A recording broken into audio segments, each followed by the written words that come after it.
I just had to have one of those naked talks with yourself in the mirror where you're like, what the fuck are you doing with your life, man? Bro. And it was all about social media and like the career changing where now you're not a social media presence. You're not gonna say. And there are people who are half the artist, but they have the social media. Right. And my buddy's a strength trainer, and he was just like, his math was so much better, but it didn't matter because people who had the better pictures and the better like nonsense, the better clickbait. Yep. They were the ones making crazy money. Right. It's just a one weird of world. the dudes in my D&D group is literally the 6-time world's champion for like the clean and jerk and something else. Okay. And you know, he's got like a couple thousand followers in his page. I'm like, bro, what are you, like, you should be crushing it. Yeah, Anyone who wants to know how to lift is talking to you. Yeah, they should be asking you. Yeah. That's part of what I want to do with this is that like I want to like put light on people who are focused on the craft, not focused on the PR, right? You know, because that shouldn't be your job. You should be focusing on getting good at the thing. But we're in such a dude. We passed some threshold of quality versus quantity. To me, it was like when Lord of the Rings came out. Like between Lord of the Rings and The Hobbit, like like CGI and like having prosthetics, they put so much detail into that stuff. And now like they know they don't need to because it's just going to be CGI, so they just skip the quality. And we're in this weird phase where we're now starting to hate how poor the quality is. You know? Right. Yeah. And one of my favorite things about the original Star Wars movies, or any like sci-fi horror from that time frame, is that the effects are all practical. Yes. They had to come up with a way to make you believe you were creative. there. Yeah. Yeah, and just don't get me wrong, you can add, I mean, computers are just another frontier. Absolutely. It's not like it's a bad thing, but it's like you can tell when the people aren't in the room with it, you can feel it, you know? And that's a different, it's a different energy. Guys, this is George. This is my buddy. He helped me do my zombie perks, and now we're doing some Mario shenanigans. Okay, question. I have so many specifically for you. As an artist, transition from paper to skin. There's obviously higher stakes. Can you describe that, like the transition, I guess, from paper to skin? Like, was that scary? You had to start somewhere, right? It's still scary, man. There's every realism tattoo I do, there's this 10-minute period where I go, oh my god, I've ruined this person's life. Yeah. And then 10 more minutes go by, and I'm like, okay, it's good. Trust the process. That's why we trust the process, right? Trust the process. Guys, that's going to be the takeaway from this episode. I'm going to 5 other questions, but that's already the title of this episode. You got on early. All right. I love it. But also my mentor was hard fast that I didn't get to tattoo other people until I tattooed myself with a good-looking tattoo. So, you know, having a level of personal accountability. Yes, prove it to yourself kind of thing. Yeah. Yep. Prove that you want to do this, because now the risk is personal to you, not just screwing up somebody else's day. And that's something that I've been realizing with with how to get good at anything. If you love it, you'll dig deeper in the later rounds. Whereas if you don't love it, you probably won't. And you're looking for really good stuff. Yes, and that's why on a base level, Socrates said, anything learned by force doesn't stay in the soul. And I love that, the idea that like if someone's got you under duress and you're memorizing something, which was what 9 out of 10 classes we took in high school and college and whatever, like it was mandatory. And so like we didn't want to learn it. And so how much of that stayed in our brains? I can't give you a single part of the quadratic equation. Like I know that there are numbers and I know that there might be letters. Yeah. I had a art history teacher at St. Bernard's, St. Bernard's folks out there, who I studied, and there was just like one era of art that I didn't really pay attention to or study for, and of course that was what was on the final exam. Oh god. And I don't remember, this was many moons ago. And I wrote this essay about how I might not know this, but all the other stuff that I do know I'm going to know for life because I'm not just parroting this back to you Yes. for high school. I actually learned just because I was interested. Yeah. And, you know, I'm not just going to regurgitate the exact words you want to hear. Yeah. You know, and I made my essay convincing and long enough, and he gave me an A. Nice. I didn't answer the question at all. Yeah, he was like, all right, well, you talked about all the other stuff. He You cares so about that was enough cool. of this. Yeah. Yeah. I think that speaks to your point that, like, you know, I could still identify those artists that I saw in those slideshows, but I couldn't tell you what the question was I didn't know the answer to. Yeah, You know? exactly. So, I didn't give a Because fuck. it didn't stay. Yeah, I didn't care then. And that's from the martial arts side of it, having so much more fun training by playing, you know? And obviously you need to be a level of skilled to be able to play in a dangerous environment and not get blown out of the water. But you can play and then your brain just starts adding stuff and enjoying it. And dude, that's why we're here. We're supposed to be learning and growing and enjoying the process, you know, like enjoying and trusting the process. Digital rendering of this too, if that would help you out. Oh, no. Like, of what we the did. art. Yeah. Yeah. Put it I on mean, there. I don't know if it's licensed or not, but. That's a big one of that. This is called conversion legally, where you make something your own, and then the person who did it before can't whine at you. And dude, I think with the internet, we're kind of past this copyright thing. It's just, dude, spread it. Just put it out there knowing that someone else is going to snag it, and it's Right. okay. You know, like, if you want credit for it, make sure you're on the frontier. That's been a conversation in the tattoo world since, you know, we started putting pictures on the internet. Yeah. And, you know, artists tracing other people's tattoos and is it ethical and da-da-da-da. And I still feel like if you can't draw, if you can't, like, make your own art, you shouldn't just be stealing other people's. Oh, I agree. And just so you know, that's correct. Yeah. It's just how long are you gonna whine about it if That's people where I'm keep at. doing it? Like, you at know? this point, I know if I put a tattoo out there, it has the potential to be stolen. Yeah. And am I going to get butthurt, or am I just going to be like, that's what happened, this is the internet? Yeah. And my brother's helping with a lot of the illustration stuff for one of these side projects. We're doing like a kid's book. It's his sword, the little logo thing on the page. Mm-hmm.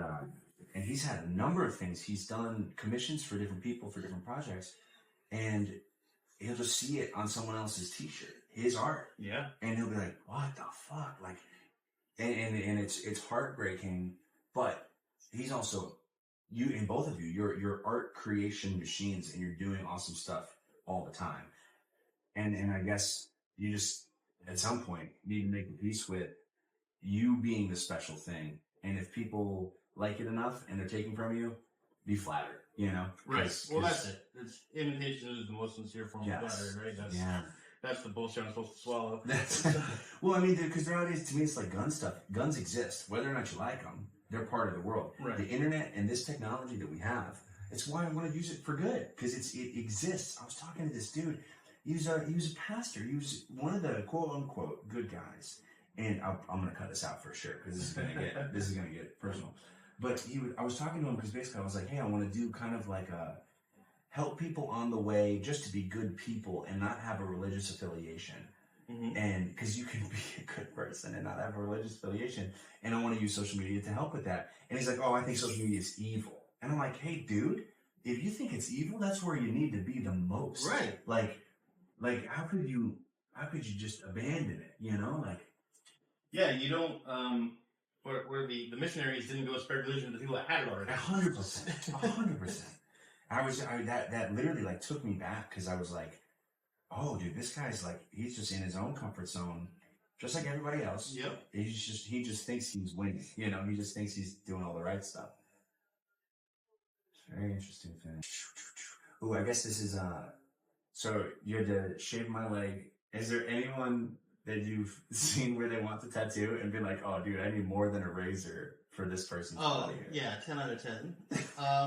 I have a very strict no body shaming policy in my room. Yeah. But there's definitely, like, been multiple razor for, you know, one spot on people. It's just your genetics, man, you know? Genetics. I got blessed with having no hair, but... Oh, interesting. I mean, I do have some, it's fine. But it's you can definitely do a beard. thing. I can't do a beard. It's all the microplastics, you know? Yeah, it's all the goddamn hormones in the chicken breast. It's the fluoride. Oh man. Oh, what's the weirdest art you've ever done? The weirdest art I've ever done. Is Okay. there something that comes to mind? Yeah. I don't think it's weird, but people always tell me it's weird when I tell them the story. So there is a really traditional old style of tattooing called Inuit skin stitching, Okay. where when the men would go out hunting, the women would take like the tendon of deer and sinew, and they would make a needle out of bone, Yeah. and they would use the sinew and the tendon as like string tied to the bone needle, and they would sew through the skin of each other to leave the mark on like their faces and shit to ward off demons. So they're like scarring each other. It was tattoo because there was with ink tattoo. on the string basically, and then you sew the string into the skin, and when you pull it through, it deposits the ink into the skin. Oh. And I think there's only like one guy in the world that does it Professionally now. Yeah. What's it called? Skin stitching. Skin stitching. Yep, it was an Inuit thing. Interesting. And I had someone ask me if I ever heard of it, and I was like, oh yeah, definitely. And they're like, well, would you want to try? And I was like, fuck yeah, I want to try. Interesting. Good for you. Good for you. So you gotta try. Yeah. I mean, we didn't use reindeer bone and stuff like that, but someday with sterile conditions, we took some needle and thread, and there's a Celtic style of writing called Ogren, I think. I might be saying it wrong. But it was like a really early form of the alphabet where it was all based on straight lines. So like one up and then two over would be A, and then one up and one on each side would be B. Like you see it in runes and stuff. Very like that. simple, right? Yeah. So we sewed his daughter's name into his arm. Oh wow. And it was pretty cool, man. It was very like primal and sort of like a ceremony kind of thing. Yeah, because that does not feel good for him. So definitely. Yeah, he'd really want it. And you feel connected to your client at that point because you have to push like a lot harder. This I just run it over you. Sure. Like I have to get this through you. Yeah. You know? You're in it. And like make sure I'm responsible with my depth and my technique and yeah. That's fascinating. Yeah, pretty cool. Yeah. Well, I guess that leads to my next question. Do you feel a bond with the people that you're working on? Not only because we have this time together to talk, but I don't know. I feel by getting physical pain, but then also like I have to remind myself, it's like, oh no, this is my boy.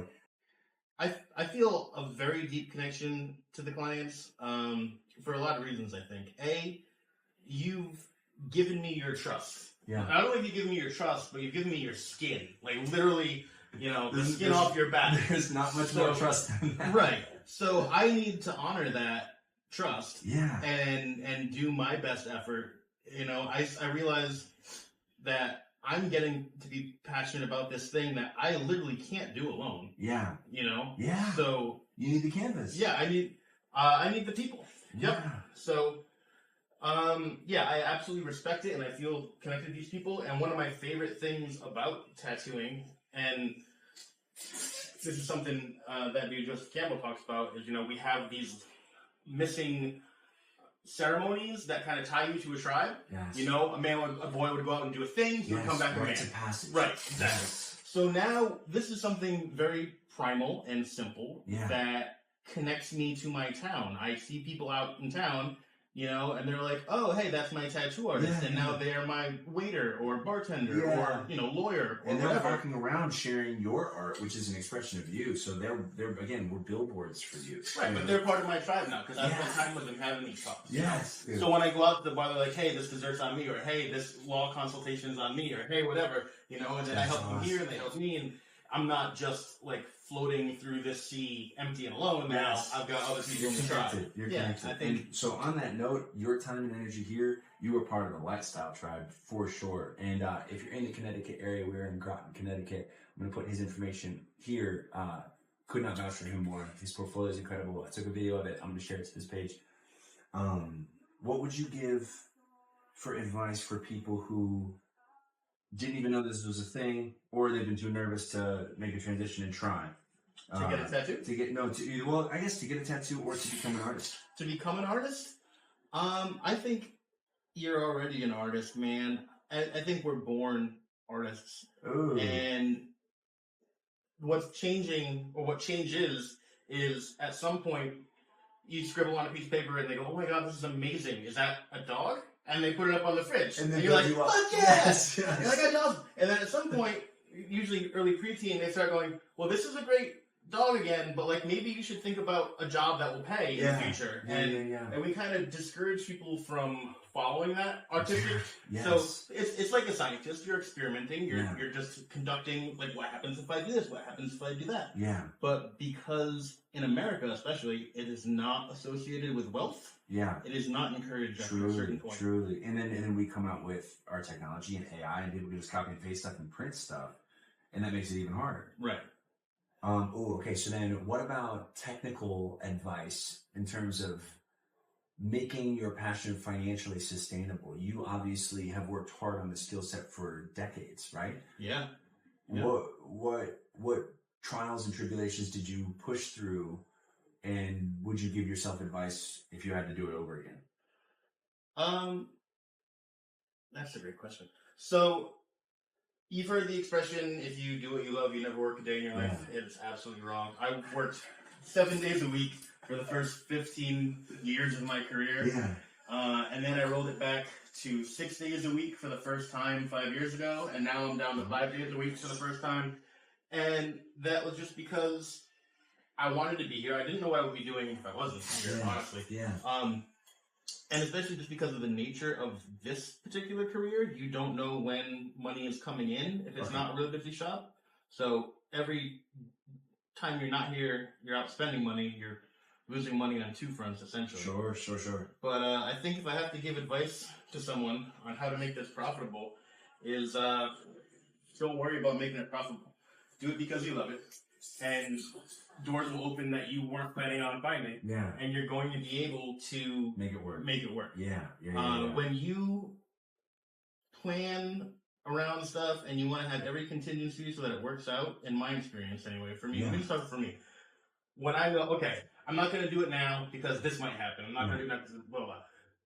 There's no end to it. There's no end to it. Exactly. It never gets done. But if I throw myself in it, and I'm passionate about it, I'm not going to let myself fail. Yeah. I'm already past that threshold of, well, what if? Yes. Right now I just have to fucking swim. Yes. So if you're out there doing it, the money will come. Yes. You'll find your tribe. You'll find the people who like your art. And the doors will open. Yeah, man. You know? And you gotta have faith on that, too. There's as you walk on the way appears. There's just all these cool quotes about following that, even without the guarantee, even without the 401k, you know? And because, dude, there are worse things than living a happy life, doing something special with your time, you know? And, I would just add to that, money's not that big of a thing. We, in this American capitalistic society, have put it as chief. And, I think a lot of people are realizing that it won't comfort you as you die, you know? Right. You're not going to take it with you. Yeah. Awesome, dude. Well, thank you so much. I'm not getting up or leaving, but I will stop this interview. All right. And guys, I'm going to show you this at the end. Keep an eye out for our guy George. He's incredible. And this hurts more than I've been bleeding on. You can't cry. Maybe we won't watch it. Can't cry, dude. Actually, when a camera's there, I get so much tougher.